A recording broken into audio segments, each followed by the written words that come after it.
एक गांव में खेत में एक पीपल का पेड़ था। उस पीपल के पेड़ पर चुड़ैल का साया था। वो चुड़ैल पीपल पर रहती थी। उसी गांव में मोहन नाम का आदमी रहता था। एक दिन वो खाली पड़े खेत को देखता है और वहां पर खेती करना शुरू कर देता है। तभी वहां लल्लू, दीनू और बाकी के कुछ गांव वाले आ जाते हैं। क्या कर रहे हो मोहन भाई? क्या तुम्हारी मती मारी गई है जो इस खेत में खेती कर रहे हो? सुना नहीं है इस पेड़ में चुड़ैल का साया है। ये सुनकर मोहन जोर जोर से हंसने लगता है। क्या कहा दीनू भैया? चुड़ैल का साया? अरे चुड़ैल वुड़ैल कुछ नहीं होती। तुम लोग तो बेवकूफ हो जो इतनी बढ़िया जमीन के टुकड़े को छोड़ करके बैठे थे। मैं तो अब यहाँ खेती करूंगा और खूब माल बनाऊंगा। देखो मोहन, जो हमें कहना था हम कह दिए, बाकी तुम्हारी मर्जी, कल को मत कहना। चलो जी, सब लोग अपने अपने घर, बनने दो गधे को अंबानी। चलते हैं सबके सब मुझसे। मैं पैसे कमाऊंगा इसलिए। ओहो, एक तो ये पीपल का पेड़ बीच में आ रहा है, क्यों ना इसे गिरा दूं? ऐसा कहते हुए मोहन वो पीपल का पेड़ ट्रैक्टर से गिरा देता है और फिर खेत जोतकर अपने घर चला जाता है और ट्रैक्टर वहीं खेत में छोड़ देता है। रात होते ही चुड़ैल वहां पर आती है और पीपल के पेड़ को गिरा हुआ देखती है। इस नास मिठे ने मेरा घर गिरा दिया, अब मैं कहाँ रहूंगी? तभी चुड़ैल की नजर वहां खड़े ट्रैक्टर पर पड़ती है। लगता है ये ट्रैक्टर उसी दुष्ट का है। मिल गया मुझे रहने के लिए घर। मैं अब इसी नए घर में रहूंगी। और उस दुष्ट को बताऊंगी कि दूसरे का घर तोड़ने का अंजाम क्या होता है। ऐसा कहकर चुड़ैल ट्रैक्टर के अंदर समा जाती है। अगली सुबह मोहन खेत पर आता है और ट्रैक्टर पर चढ़ जाता है। मुझे तो इन गांव वालों पर हंसी आती है, कितने अंधविश्वासी हैं। चुड़ैल का साया। अरे पेड़ भी गिरा दिया और कुछ नहीं हुआ। तभी मोहन जैसे ही ट्रैक्टर स्टार्ट करता है वो बेकाबू होकर दूसरे के खेत में चला जाता है। वो खेत गांव के गामा पहलवान का होता है। गामा पहलवान को ट्रैक्टर से पीछे से जोर की टक्कर लगती है। गामा पहलवान दूर जाकर गिरता है। रे मर गया रे, कौन है जिसे अपनी जान प्यारी नहीं है? गामा पहलवान को टक्कर, वो भी पीछे से। गामा पहलवान उठता है और मोहन को 2 थप्पड़ मार देता है। गामा भाई, मेरी बात तो सुनो। मैंने कुछ नहीं किया। ना जाने कैसे ये ट्रैक्टर अपने आप चल पड़ा और आपसे टकरा गया। मुझे माफ कर दो, मुझे माफ कर दो गामा भाई, मुझे माफ कर दो गामा भाई। अच्छा, तो तू कहना चाहे है कि यो ट्रैक्टर अपने आप चल रहा है? मैं तने घना बेवकूफ लागू के? अरे इस बार तो छोड़ रहा हूँ, अगली बार यो दोबारा हुआ ना तो मैं थारे दोनों गोड्डे तोड़ दूंगा, समझा के?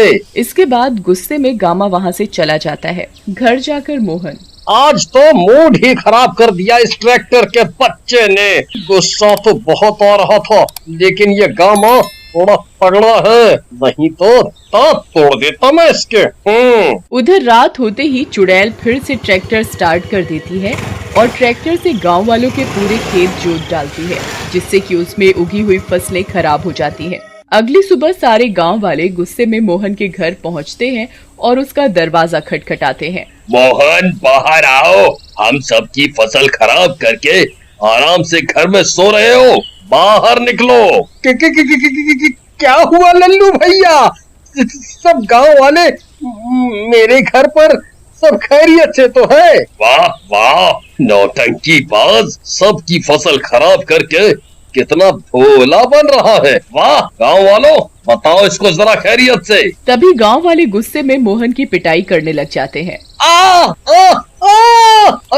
अरे रुक जाओ भाई, अरे रुक जाओ, मेरी बात तो सुनो। मुझे सच में नहीं पता।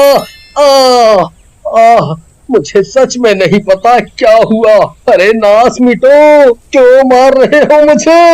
आ, आ, आ, आ। फिर गांव वाले मोहन को साथ में लेकर के खेत में जाते हैं और उसे अपने खेत दिखाते हैं।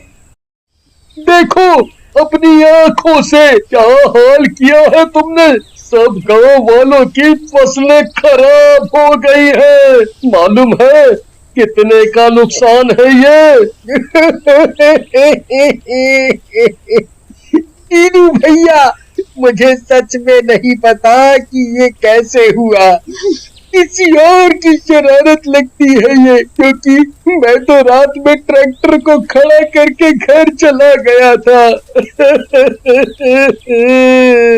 तभी मोहन की बीवी चमेली और उसके 2 बच्चे पिंकी और रोहन भी वहाँ आ जाते हैं। हाँ दीनू भैया, ये सही कह रहे हैं। ये रात में हम लोगों के पास आ गए थे और फिर पूरी रात घर पर ही थे। आप सब लोग मेरी बात पर विश्वास करो। आप कह रही हो तो भाभी हम आपकी बात मान लेते हैं, नहीं तो मार मार कर इसका जूस निकाल देते हम लोग। चलो सब लोग अब यहाँ से चलो। ओए, मम्मी, ये क्या हो रहा है? हर कोई आ रहा है और मंदिर के घंटे की तरह बजा के चला जा रहा है हमको। आई मेरी कमर, कितने भारी हाथ हैं इन गाँव वालों के। अगले दिन मोहन जाता है और ट्रैक्टर को अपने घर के आंगन में लाकर खड़ा कर देता है और कुछ काम से गांव से चला जाता है। उसी रात उसकी बीवी चमेली सो रही होती है। तभी चमेली को ट्रैक्टर चालू होने की आवाज सुनाई देती है और वो खिड़की से बाहर झांकती है। बाहर चुड़ैल उसकी तरफ पीट करके ट्रैक्टर स्टार्ट कर रही होती है। कितना चालू है ये मोहन का बच्चा, देखो तो मेरी सौतन ले आया है और ट्रैक्टर की चाबी भी दे रखी है उसे। मुझे तो ट्रैक्टर छूने भी नहीं देता। आने दो इसे आज घर, बताती हूँ, निकालती हूँ इसकी आशिकी। अगली सुबह जैसे ही मोहन घर पहुँचता है, मोहन की बीवी चमेली झाड़ू लेकर उस पर टूट पड़ती है। मुझे तो ट्रैक्टर को छूने भी नहीं देता और यहाँ लड़कियों को चाबी बांट रहा है। तेरी तो मैं अभी आशिकी निकालती हूँ। ये ले, ये ले। अरे भगवान, क्यों पीटे जा रही है मुझे? अरे कौन सी लड़की? तुम्हें तो पता है प्रियतम, तुम्हारे अलावा तो मैं किसी को नजर उठाकर देखता नहीं।